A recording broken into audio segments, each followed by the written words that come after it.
एक प्रवाह की तरह देखते हैं। ये न कि हम अपने जीवन में कुछ करते हैं, कुछ बोलते हैं, कुछ सोचते हैं। ये एक प्रवाह है। जैसे श्वासोश्वास चलता रहता है, उसी तरह हमारा आयुष्य कर्म भी चलता रहता है। उसी तरह हमारे कर्मों का फल भी चलता रहता है। ये कंटिन्यूअस प्रोसेस है हमारे सबके जीवन में। हम इसको पीसेस से देखते हैं, बस ये हमारा रिलेटिव सत्य है।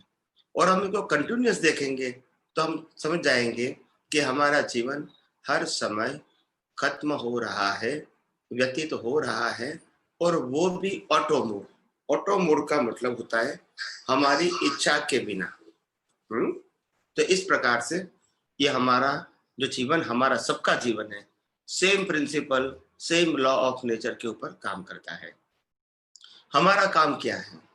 हमारे पास जो आंतरिक शक्ति है और हमारे पास जो ज्ञान दर्शन अभी साइंटिफिक मिला है, उस ज्ञान और दर्शन से हमको हर संजोगों में ऑब्जर्व करना है। Observe, not to involve but to observe.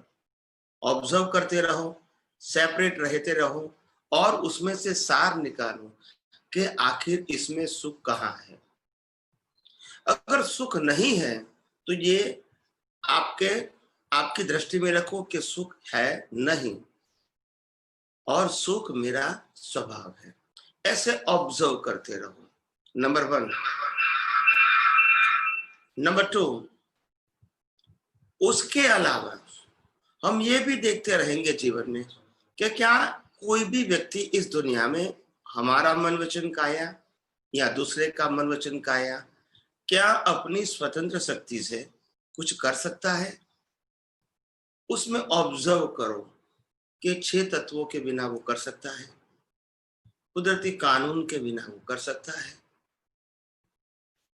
तो ये ऑब्जर्व करोगे तो मालूम होगा कि 6 तत्वों के आधार से ही उसका मन वचन काया है, और उसके अलावा उनका जो मन वचन काया है, इसमें जो प्रोसेस होती है वो भी लॉ ऑफ नेचर के मुताबिक ये कुदरती रचना बनती है।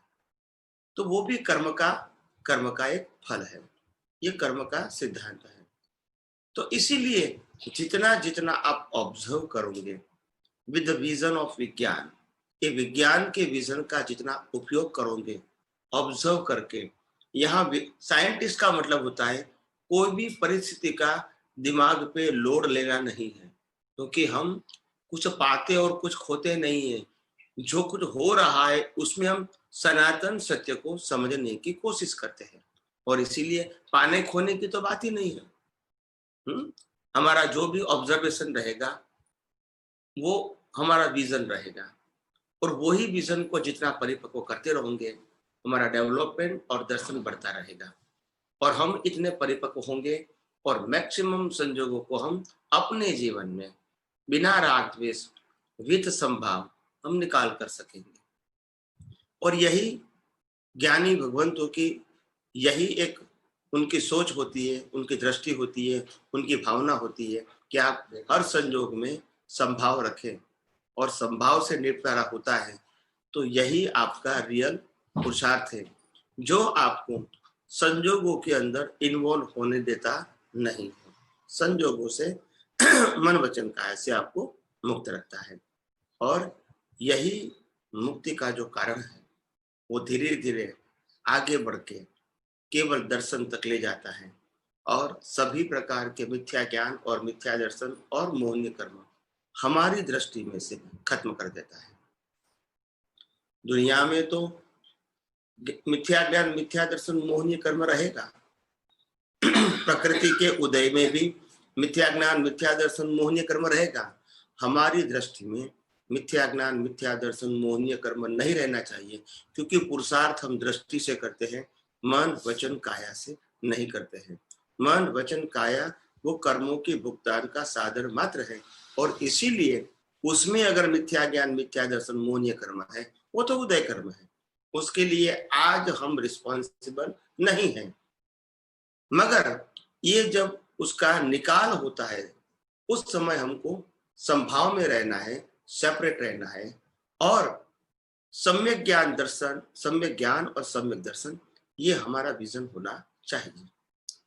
तो इसी प्रकार से यह अध्यात्म विज्ञान हम दिन ब दिन उपयोग करते करते हम अपनी दृष्टि को परिपक्व बना के हम पुरुषार्थ के मार्ग में ही पराक्रम करते करते हम आगे बढ़ेंगे। और पुरुषार्थ और पराक्रम के बीच अंतर क्या है? तो कि सामान्य संजोगों के अंदर जो विज्ञान हाजिर रहता है इसको पुरुषार्थ कहते हैं और असामान्य संजोगों के अंदर ये विज्ञान हाजिर रहता है इसको पराक्रम कहते हैं। तो आइए हम सब यही आध्यात्म विज्ञान को पुरुषार्थ और पराक्रम से अपनी दृष्टि को परिपक्व करके मुक्ति के मार्ग में, सनातन सुख की अनुभूति के मार्ग में आगे बढ़े और अपने ही प्रश्नों का हम परमानेंट सॉल्यूशन पाए सनातन सत्य से, कुदरती कानून से। यही मेरी शुभकामना आप सबको है। सभी साइंटिस्टों को मेरा जय सच्चिदानंद। जय सच्चिदानंद।